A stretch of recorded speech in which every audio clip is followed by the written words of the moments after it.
Ayan, magluluto tayo ng ginataan dahil ito ang ating menu for today's video. Yan, hiwa-hiwa ko na yung saging, tapos ko na rin yung gabi dyan, kamote. Tapos yung sago naluto ko na dyan. Hindi ko lang nabakita. Pasensya na pala sa tiyan kong malaki kasi ganyan talaga yan, lumalaki. Basta may pagkain, go lang. Kain lang si Bayot.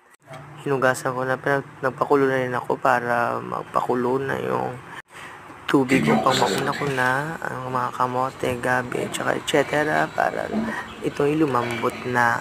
Tapos pinilagyan ko rin ng pilit para mas mapili. Dito muna tayo magluto kasi wala na pala tayong gas. Tipid-tipid din pagka. Just masarap daw dito magluto ng kahoy kasi mas mabango kaysa sa gas. Sabi nila. Sa akin kung ano masarap naman lahat. Basta kakain na lang.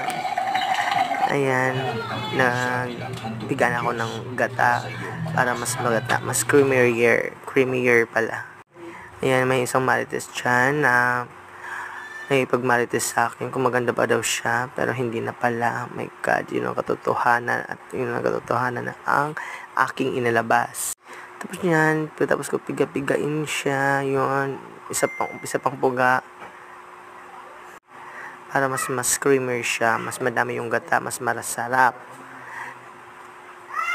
Tapos yan, pagkatapos ko nyan, ilinagay ko na sa kumukulo.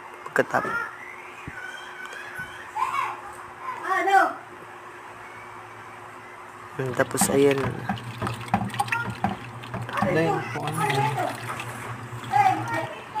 Yan, ilagay ko na siya para mas maano. Yan, hinahalo-halo ko na